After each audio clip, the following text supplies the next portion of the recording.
নমস্কার বন্ধুরা। এটি উত্তরপ্রদেশের লখনৌ শহরের একটি গল্প, যেখানে একটি সাধারণ চাকরি করা মেয়ে এবং এক বড় কোম্পানির মালিকের মধ্যে এমন এক কাহিনী শুরু হয়েছিল যা পুরো শহরকে অবাক করে দিয়েছিল। সকালের সময় ছিল। লখনৌয়ের রাস্তায় হালকা রোদে মাখামাখি হয়েছিল। মানুষ নিজের নিজের কাজের জন্য বেরিয়ে পড়েছিল। সেই ভিড়ের মাঝে একটি মেয়ে দ্রুত পায়ে হেঁটে অফিসের দিকে যাচ্ছিল। তার নাম ছিল পূজা। পূজা এক সাধারণ পরিবারের মেয়ে ছিল।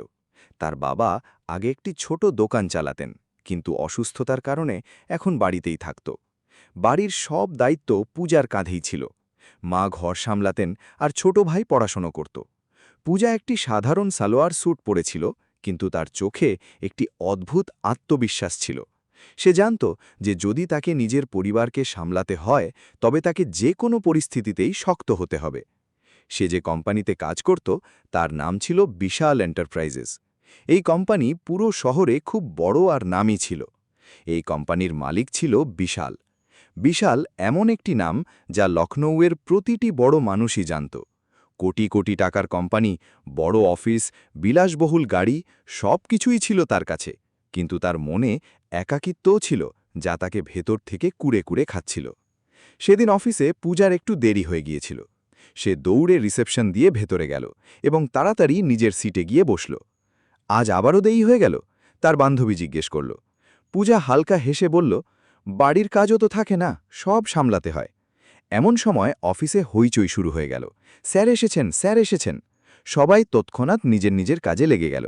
পূজাও মাথা নিচু করে কম্পিউটারে কাজ করতে লাগল। তখনই অফিসের প্রধান দরজা দিয়ে ভেতরে আসতে দেখা গেল বিশালকে। কালো স্যুট, আত্মবিশ্বাসী হাঁটাচলা আর চেহারায় এক আলাদা ব্যক্তিত্ব। সে ধীরে ধীরে পুরো অফিস তদারকি করতে করতে এগিয়ে যাচ্ছিল। তাকে দেখে সবাই একটু ভয় পেত, কারণ সে খুব কড়া মালিক হিসেবে পরিচিত ছিল। কিন্তু সেদিন কিছু আলাদা হতে চলেছিল। যখন বিশালের নজর পূজার উপর পড়ল, সে এক মুহূর্তের জন্য থেমে গেল। পূজা নিজের কাজে এতটাই মগ্ন ছিল যে সে কিছুই জানতে পারল না। তার চেহারায় সাদাসিধে ভাব ছিল, কিন্তু সেই সরলতাই বিশালের মন ছুঁয়ে গেল। বিশাল কয়েক সেকেন্ড সেখানে দাঁড়িয়ে তাকে দেখতে থাকল। স্যার, ম্যানেজার ধীরে করে ডাকল। বিশাল হঠাৎ হুঁশে এলো এবং এগিয়ে গেল, কিন্তু তার মনে এখন সবকিছু বদলে গিয়েছিল। নিজের কেবিনে গিয়েও বিশাল বারবার পূজার কথা ভাবছিল। কে এই মেয়েটি? সে নিজেকেই প্রশ্ন করল। সে তৎক্ষণাৎ ম্যানেজারকে ডাকল। স্যার, আপনি ডেকেছেন? হ্যাঁ, ওই যে মেয়েটি তৃতীয় লাইনে বসে, ওর নাম কি? ম্যানেজার কিছুটা অবাক হল, কিন্তু বলল, স্যার, ওর নাম পূজা, অ্যাকাউন্টস ডিপার্টমেন্টে কাজ করে। বিশাল নিচু স্বরে তা শুনে নিল। সেই দিনের পর থেকে বিশালের নজর বারবার পূজার দিকে যেতে থাকল। অন্যদিকে পূজার এসবের কোনো মাথা ব্যথা ছিল না। সে শুধু নিজের কাজে মন দিত। না তার কারো সাথে বেশি কথা বলার দরকার ছিল, না কারো সাথে কোনো মানে। শুধু বাড়ি আর অফিস, এটাই ছিল তার পৃথিবী। একদিন পূজা অফিসে অনেক রাত পর্যন্ত কাজ করছিল। সবাই চলে গিয়েছিল। রাত প্রায় ৮টা বেজে গিয়েছিল। তখনই বিশাল নিজের কেবিন থেকে বাইরে বেরোল। সে দেখল পুরো অফিসে মাত্র একটি আলো জ্বলছিল।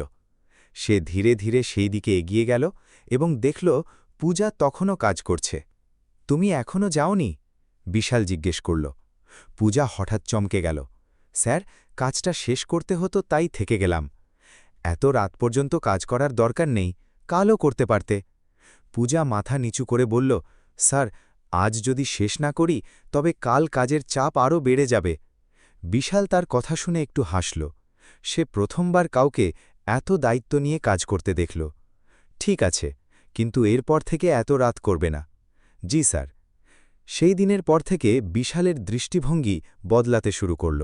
সে এখন পূজাকে শুধু একজন কর্মচারী হিসেবে দেখত না, অন্য কিছু অনুভব করতে শুরু করেছিল। একদিন সে পূজাকে নিজের কেবিনে ডাকল। পূজা একটু ঘাবড়ে গিয়ে ভেতরে গেল। স্যার, আপনি ডেকেছেন? হ্যাঁ, বসো। পূজা ধীরে করে বসল। তুমি এখানে কবে থেকে কাজ করছো? স্যার, প্রায় ১ বছর হল। আর বাড়িতে কে কে আছে? পূজা কিছুটা অবাক হল, কিন্তু বলল, মা, বাবা আর ছোট ভাই। বিশাল কিছুক্ষণ তাকে দেখতে থাকল। পূজার একটু অস্বস্তি হতে লাগল। স্যার, কোনো কাজ ছিল? না, এমনিই জিজ্ঞেস করছিলাম। পূজা বাইরে চলে এলো, কিন্তু তার মনে প্রশ্ন জাগল, আজ স্যার এত ব্যক্তিগত কথা কেন জিজ্ঞেস করছিলেন? দিন কাটতে থাকল, আর বিশালের ঝোঁক পূজার দিকে বাড়তে থাকল। এখন সে ছোট ছোট অজুহাতে তাকে ডাকতে শুরু করল, কখনো ফাইলের জন্য, কখনো রিপোর্টের জন্য, আর কখনো শুধু তাকে দেখার জন্য। অফিসের লোকেরাও এবার কিছুটা সন্দেহ করতে শুরু করল। আচ্ছা, স্যার পূজাকেই কেন বারবার ডাকেন? কিছু তো একটা চলছে। আরে না, পূজা এমন মেয়ে নয়। এরকম সব কথা ধীরে ধীরে ছড়িয়ে পড়তে লাগল। একদিন পূজা এই সব কথা শুনে ফেলল। তার মন ভেঙে গেল। লোকেরা আমার সম্পর্কে এমন কথা ভাবে? তার চোখে জল চলে এলো। সে তখনই সিদ্ধান্ত নিল যে সে এখন থেকে বিশালের থেকে দূরত্ব বজায় রাখবে। পরের দিন যখন বিশাল তাকে কেবিনে ডাকল, পূজা যেতে রাজি হল না। ম্যানেজার বলল, স্যার ডাকছেন। পূজা নিচু স্বরে বলল, আমি কাজে ব্যস্ত আছি, পরে যাব। এই কথা সরাসরি বিশালের কাছে পৌঁছল। সে অবাক হয়ে গেল। প্রথমবার কেউ আমার কথা উপেক্ষা করল। সে নিজেই বাইরে এসে পূজার সাথে কথা বলার সিদ্ধান্ত নিল। সে তার কাছে এলো। আমি তোমাকে ডেকেছিলাম, তুমি এলে না কেন?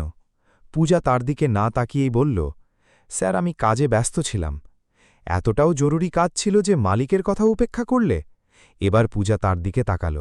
তার চোখে কষ্ট ছিল। স্যার আমি এখানে কাজ করতে এসেছি, অন্য কিছু হতে নয়। এই কথা শুনে বিশাল চুপ হয়ে গেল। পূজার চোখে জল ছিল। লোকেরা আমাকে নিয়ে আজে বাজে কথা বলছে, আমার ভালো লাগছে না। পুরো অফিসে নিস্তব্ধতা ছেয়ে গেল। বিশাল প্রথমবার বুঝতে পারল যে তার ব্যবহারের কারণে পূজার ওপর কতটা প্রভাব পড়ছে। সে নিচু স্বরে বলল, আমাকে ক্ষমা করে দাও, আমার এমন কোনো উদ্দেশ্য ছিল না। পূজা কিছুই বলল না, শুধু নিজের সিটে গিয়ে বসে পড়ল। সেই দিনের পর থেকে বিশাল পুরোপুরি বদলে গেল। এখন সে পূজার থেকে দূরত্ব রাখতে শুরু করল, তার সাথে কম কথা বলত এবং অফিসেও পেশাদার হয়ে রইল। কিন্তু মনের কথা মনেই থেকে গেল। রাতে বিশাল নিজের ঘরে একা বসেছিল। তার হাতে পূজার ফাইল ছিল, কিন্তু মন অন্য কোথাও ছিল। আমি ওর থেকে দূরে কেন থাকতে পারছি না? আমার কি সত্যিই ওর সাথে প্রেম হয়ে গেছে? সে নিজেকেই প্রশ্ন করল এবং উত্তরও নিজেই পেল। হ্যাঁ, ওদিকে পূজাও নিজের বাড়ির ছাদে বসেছিল। চাঁদের দিকে তাকিয়ে ভাবছিল, স্যার এমন বদলে গেলেন কেন? কি সত্যি? সে ভাবতে ভাবতে নিজেই থেমে গেল। না, এই সব ভুল। কিন্তু ভাগ্য অন্য কিছুই লিখে রেখেছিল। সেই রাতের পর সবকিছু ধীরে ধীরে বদলাতে শুরু করল। বিশাল নিজের কাছে প্রতিজ্ঞা করেছিল যে সে পূজার থেকে দূরে থাকবে, কিন্তু মনের কী বা করার ছিল।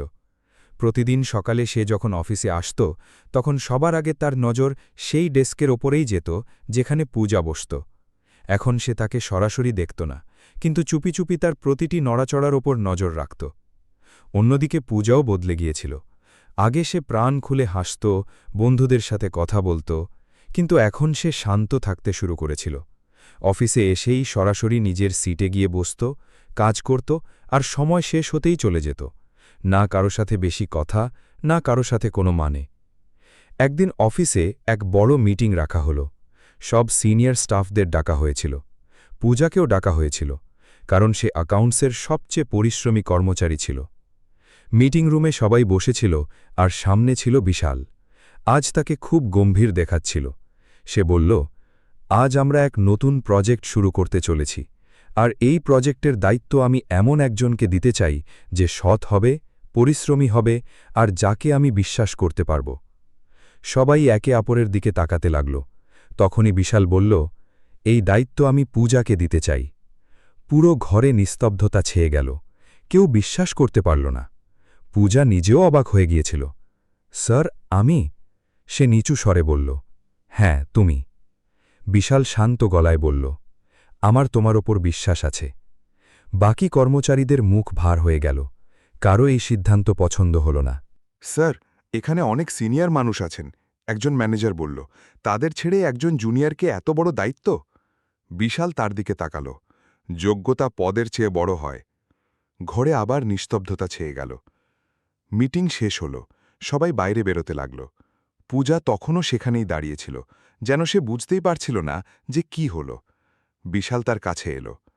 তুমি কি এই প্রজেক্ট সামলাতে পারবে? পূজা তার চোখের দিকে তাকিয়ে বলল, আমি আপ্রাণ চেষ্টা করব স্যার। শুধু চেষ্টা নয়, আমার ভরসা চাই, বিশাল বলল। সেই দিনের পর পূজার জীবন বদলে গেল। এখন সে শুধু একজন কর্মচারীই নয়, বরং এক বড় দায়িত্ব তার কাঁধে এসে গিয়েছিল। সে দিনরাত পরিশ্রম করতে লাগল, বাড়ি গিয়েও কাজ করত, রাতে অনেকক্ষণ জেগে থাকত, আর সকালে আবার অফিসে চলে আসত। কিন্তু অফিসের পরিবেশ এখন বদলে গিয়েছিল। কিছু লোক তার প্রশংসা করত, আবার কিছু লোক হিংসে করত। দেখলে তো কিভাবে এগিয়ে যাচ্ছে, স্যারের প্রিয় পাত্রী না তাই। এই ধরনের কথা এখন প্রকাশ্যে হতে লাগল। একদিন পূজা ওয়াশরুমে ছিল, আর বাইরে তার বন্ধুরা কথা বলছিল। তোর কি মনে হয়, আমার তো কিছু একটা গোলমেলে ঠেকছে, এত তাড়াতাড়ি কেউ উন্নতি করতে পারে না, স্যার আর পূজার মাঝে নিশ্চয়ই কিছু একটা আছে। এই কথা শুনে পূজার হাত কাঁপতে লাগল, তার চোখে জল চলে এলো। সে চুপচাপ বাইরে এলো, কিন্তু কাউকে কিছু বলল না। সেই রাতে সে বাড়ির ছাদে বসেছিল। হাওয়া ধীরে ধীরে বইছিল, কিন্তু তার মনের ভেতরে তুফান চলছিল। আমি কি ভুল করলাম, সে নিজেকেই প্রশ্ন করল। আমি তো শুধু নিজের কাজ করছি।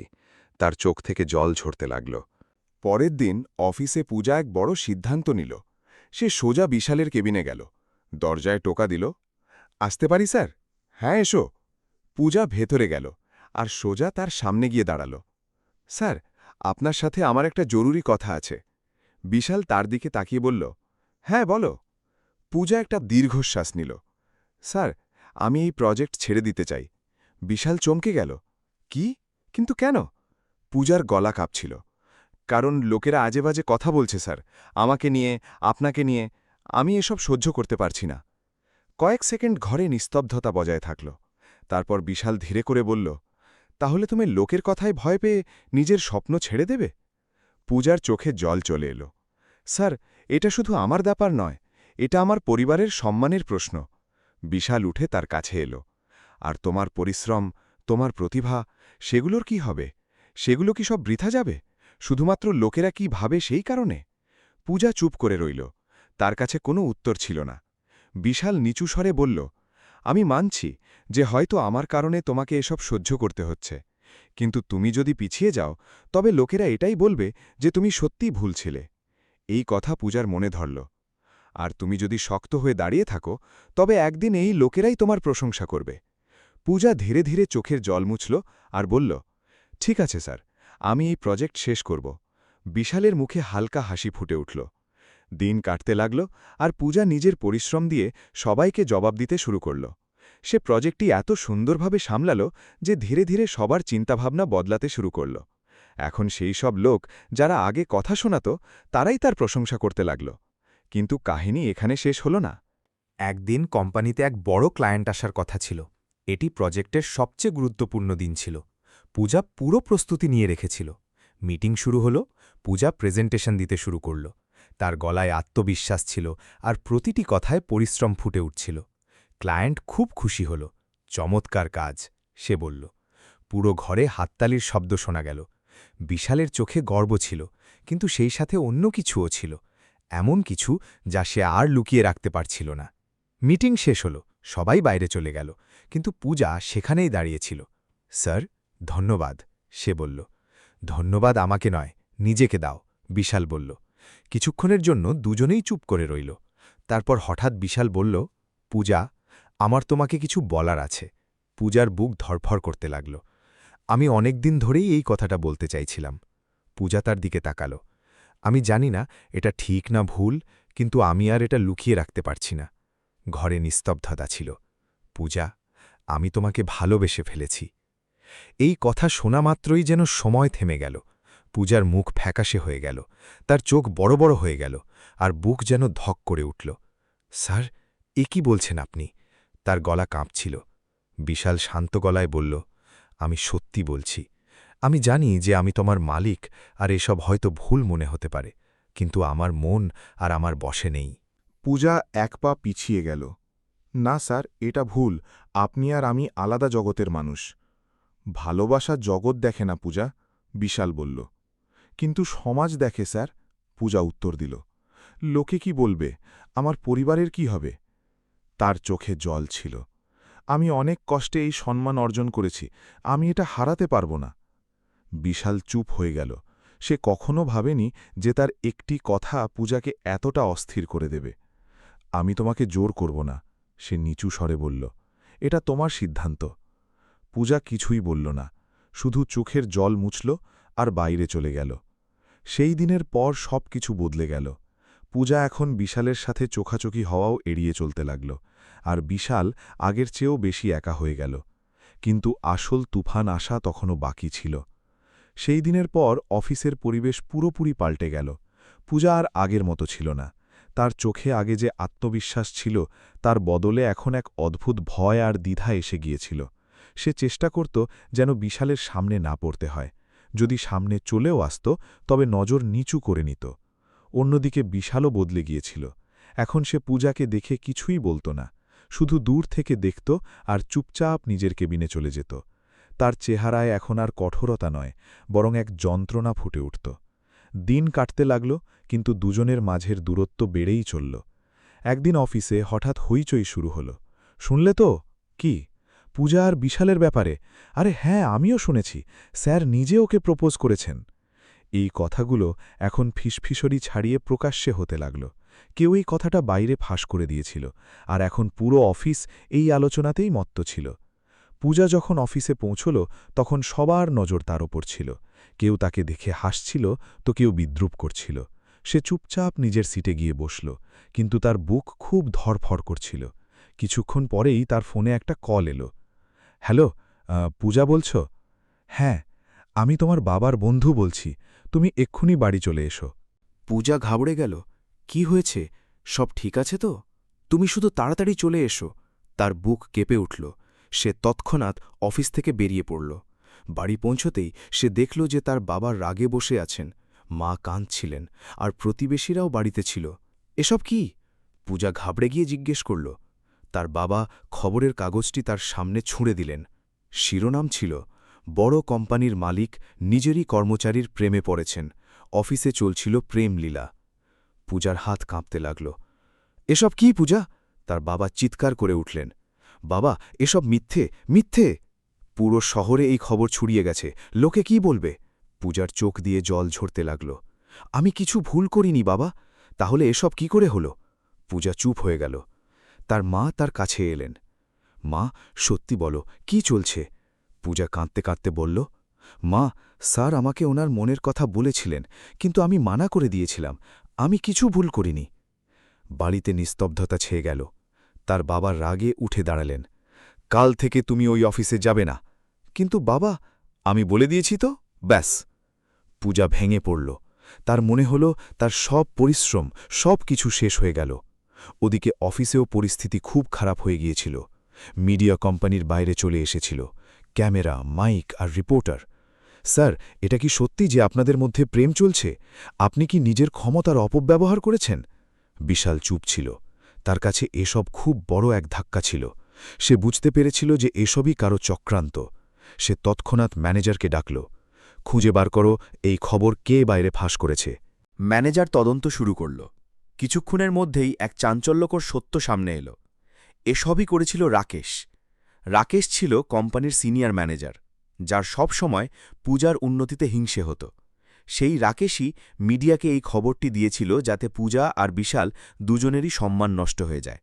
যখন এই কথা বিশাল জানতে পারল, তখন তার রাগ ফেটে পড়ল। সে তৎক্ষণাৎ রাকেশকে নিজের কেবিনে ডাকল। তুমিও এসব করেছ? রাকেশ হাসল। হ্যাঁ, করেছি। কেন? কারণ আমি এটা সহ্য করতে পারছিলাম না যে একটা জুনিয়র মেয়ে এত তাড়াতাড়ি এগিয়ে যাবে। বিশালের হাতের মুঠি শক্ত হয়ে গেল। তুমি শুধু আমার নয়, একটা নিষ্পাপ মেয়ের জীবন বরবাদ করে দিলে। তাতে আমার কিছু যায় আসে না, রাকেশ বলল। তার এই কথা শুনে বিশালের রাগ চরমে পৌঁছল। তুমি এক্ষুনি এই কোম্পানি থেকে বেরিয়ে যাও, তোমাকে চাকরি থেকে বরখাস্ত করা হলো। রাকেশ চমকে গেল, কিন্তু তখন অনেক দেরি হয়ে গিয়েছিল। সে রাগে বাইরে চলে গেল, কিন্তু যা ক্ষতি হওয়ার তা হয়ে গিয়েছিল। সেই দিনের পর পূজা আর অফিসে এলো না। একদিন, 2 দিন, 3 দিন, বিশাল অস্থির হয়ে উঠল। সে বুঝতে পারছিল না পূজা কেমন আছে, কি ভাবছে। শেষমেশ সে সিদ্ধান্ত নিল যে সে নিজেই তার বাড়িতে যাবে। সন্ধ্যের সময় ছিল। বিশাল প্রথমবার পূজার বাড়িতে পৌঁছল। একটা ছোট ঘর, সাধারণ গলি। সে দরজায় টোকা দিল। দরজা খুলল পূজার মা। জি, আমি বিশাল। তার মায়ের মুখের রং বদলে গেল। আপনি এখানে কেন এসেছেন? আমাকে পূজার সাথে কথা বলতে হবে। এখন আর কোনো কথা বাকি নেই। আপনার জন্যে আমাদের মেয়ের জীবন নষ্ট হয়ে গেছে। ওনার চোখে জল ছিল। তখনই ভেতর থেকে আওয়াজ এলো, মা, কে এসেছে? পূজা বাইরে এলো এবং বিশালকে দেখে চমকে গেল। আপনি এখানে? দুজনে কিছুক্ষণের জন্য চুপ হয়ে রইল। তারপর পূজা বলল, আপনার এখানে আসা উচিত হয়নি। বিশাল নিচু স্বরে বলল, আমাকে তোমার সাথে কথা বলতে হবে। এখন আর কি কথা বাকি আছে? সবকিছু শেষ হয়ে গেছে। না, এখনও কিছুই শেষ হয়নি। পূজার চোখে রাগ ছিল। আপনি বুঝতে পারছেন না কেন? আমার সম্মান, আমার পরিবার সবকিছু বাজি লেগে গেছে। বিশাল বলল, আমি সবকিছু ঠিক করে দেব। কিভাবে? পুরো শহরে খবর ছড়িয়ে গেছে। এখন আপনি কি করবেন? বিশাল কিছুক্ষণের জন্য চুপ হয়ে রইল। তারপর সে বলল, যদি আমি সবার সামনে সত্যিটা বলে দিই? পূজা হেসে উঠল, কিন্তু সেই হাসির যন্ত্রণায় ভরা ছিল। সত্যি? লোকে সত্যি দেখে না স্যার, তাদের শুধু তামাশা চাই। তার চোখ দিয়ে জল ঝরতে লাগল। আমি আপনাকে বলেছিলাম এসব ভুল, কিন্তু আপনি আমার কথা শোনেননি। বিশালের কাছে কোনো উত্তর ছিল না। সে ধীরে করে বলল, আমি শুধু তোমাকে ভালোবাসি। পূজা মাথা নাড়ল। ভালোবাসা? ভালোবাসা শুধু অনুভূতি নয়, তাতে দায়িত্বও থাকে। আর আপনি আমার জীবনকে বিপদে ফেলে দিয়েছেন। এই শব্দগুলো বিশালের বুক চিরে দিল। সে কিছুক্ষণ চুপ হয়ে রইল। তারপর সে এক বড় সিদ্ধান্ত নিল। ঠিক আছে। পূজা তার দিকে তাকাল। যদি আমার কারণে তোমার জীবন নষ্ট হয়ে থাকে, তবে আমি এই কোম্পানি ছেড়ে দেব। পূজা চমকে গেল। কি? হ্যাঁ, আমি সবকিছু ছেড়ে দেব, যাতে তোমার নাম পরিষ্কার হতে পারে। ঘরে নিস্তব্ধতা ছেয়ে গেল। পূজা কিছুই বুঝতে পারছিল না। আপনি এমনটা কেন করবেন? কারণ আমি তোমাকে ভালোবাসি। বিশালের চোখের সততা ছিল। কিন্তু এটাই কি যথেষ্ট ছিল? ঘরে নিস্তব্ধতা বিরাজ করছিল। পূজা বিশালকে দেখছিল। তার চোখে যেমন অবাক হওয়ার ভাব ছিল, তেমনি কোথাও একটা প্রশ্নও ছিল। আপনি সত্যি এসব ছেড়ে দেবেন? সে নিচু স্বরে জিজ্ঞেস করল। বিশাল এক সেকেন্ডও না ভেবে বলল, হ্যাঁ, যদি এতে তোমার জীবন ঠিক হতে পারে, তবে আমি সবকিছু ছাড়তে পারি। এটা শুনে পূজা পুরোপুরি চুপ হয়ে গেল। সে কখনো ভাবেনি যে কোনো মানুষ তার জন্য এত বড় সিদ্ধান্ত নিতে পারে। কিন্তু তার মনে এখনও ভয় ছিল, সমাজের ভয়, মানুষের ভয়, আর নিজের পরিবারের ভয়। কিন্তু এতে কি বদলে যাবে? পূজা বলল, লোকে তো তবুও কথা বলবে। বিশাল একটা দীর্ঘশ্বাস নিল। না, যদি সত্যিটা সবার সামনে আসে, তবে সব বদলে যাবে। কিভাবে? আমি কাল প্রেস কনফারেন্স করব। পূজা চমকে গেল। কি? হ্যাঁ, আমি পুরো শহরের সামনে সত্যিটা জানাব, আর এটাও বলবো যে তুমি পুরোপুরি নির্দোষ। পূজা কিছুক্ষণ ভাবতে থাকল। কিন্তু লোকে কি মানবে? বিশাল তার চোখের দিকে তাকিয়ে বলল, যদি আমি নিজের ভুল স্বীকার করি, তবে লোকে মানবে। এটা শুনে পূজার মন কিছুটা গলল, কিন্তু তারপর সে নিজের বাবার দিকে তাকাল। তার বাবা এখনও রাগে ছিলেন। আমাদের এসব জিনিসের সাথে কোনো মানে নেই, তিনি বললেন।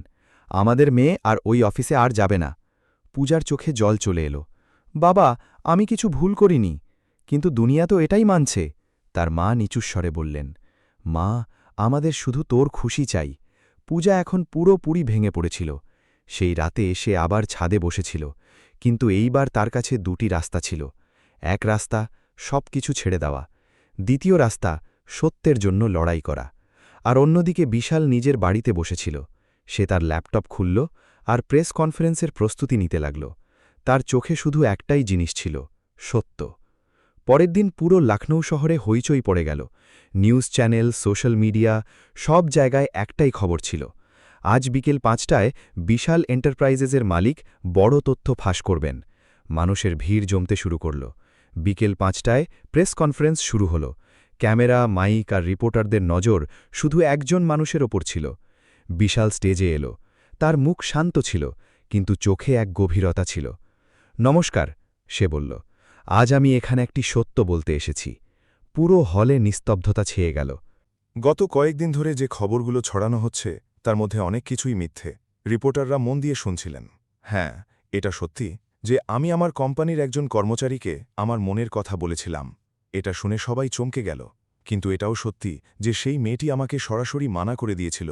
পুরো হল শান্ত হয়ে গেল। এই সবের মধ্যে তার কোনো দোষ নেই। সে একজন সৎ আর পরিশ্রমী মেয়ে। বিশালের গলায় সততা ছিল।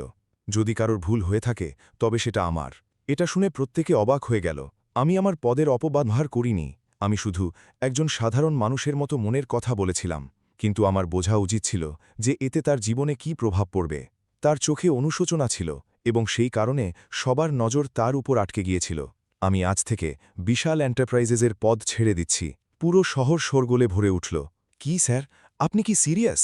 বিশাল শান্ত স্বরে বলল, হ্যাঁ, আমি এসব করছি যাতে ওই মেয়েটির নাম পরিষ্কার হতে পারে আর সে সেই সম্মান ফিরে পায় যা তার থেকে ছিনিয়ে নেওয়া হয়েছে। পুরো শহর এটা লাইভ দেখছিল। পূজাও নিজের বাড়িতে টিভির সামনে বসেছিল, তার চোখ দিয়ে জল ঝরছিল। সে কখনো ভাবেনি যে কোনো মানুষ তার জন্য এত বড় পদক্ষেপ নেবে। তার বাবাও সবকিছু দেখছিলেন। ওনার মুখের রাগ ধীরে ধীরে শান্ত হয়ে আসছিল। প্রেস কনফারেন্স শেষ হল।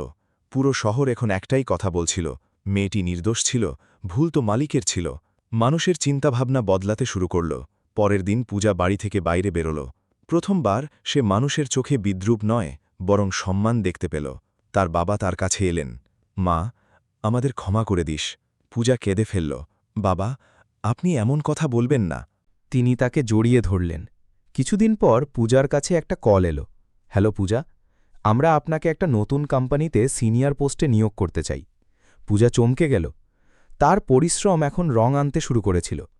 ওদিকে বিশাল সত্যি সবকিছু ছেড়ে দিয়েছিল। সে এখন একটা ছোট বাড়িতে থাকতে শুরু করল।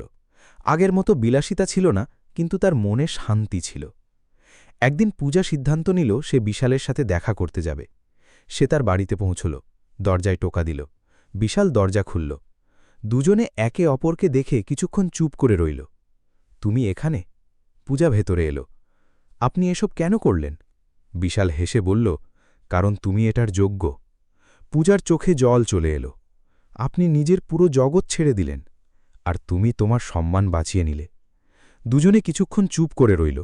তারপর পূজা ধীরে করে বলল, যদি আমি সেদিন হ্যাঁ বলে দিতাম তবে হয়তো এসব হতো না। বিশাল হাসল, না, তখন হয়তো আমরা সত্যিকারের হতাম না। পূজা তার দিকে তাকাল। এখন কি? বিশাল এক গভীর শ্বাস নিল। এখন এটা তোমার ওপর। পূজা কিছুক্ষণ ভাবল, আর তারপর সে নিজের হাত এগিয়ে দিল। যদি আপনি এখনও সেটাই অনুভব করেন, তবে এইবার আমি পালিয়ে যাব না। বিশালের চোখে উজ্জ্বলতা ফিরে এলো। সে তার হাত ধরে নিল। আমি আজও সেটাই অনুভব করি। দুজনের চোখে খুশি ছিল। এইবার এই সম্পর্ক কোনো চাপে নয়, বরং সততা আর সম্মানের উপর তৈরি হয়েছিল। কিছু মাস পর পুরো শহর দেখল এক সাদাসিদে বিয়ের অনুষ্ঠান, যেখানে না ছিল কোনো লোক দেখানো চাকচিক্য, না ছিল কোনো শোরগোল। ছিল শুধু দুটি মন যারা সত্যের সাথে একে অপরের সাথে জুড়ে গিয়েছিল। আর এটাই ছিল এই কাহিনীর সবচেয়ে বড় সত্য। বন্ধুরা, আপনাদের এই কাহিনী কেমন লাগল? যদি আপনারা পূজার জায়গায় হতেন তবে কি করতেন? আর যদি আপনারা বিশালের জায়গায় হতেন তবে কি এত বড় সিদ্ধান্ত নিতে পারতেন? নিচে কমেন্টে অবশ্যই জানাবেন। লাইক করুন, কমেন্ট করুন, শেয়ার করুন, আর চ্যানেলটি সাবস্ক্রাইব অবশ্যই করবেন। জয় হিন্দ বন্ধুরা, আবার দেখা হবে পরের ভিডিওতে।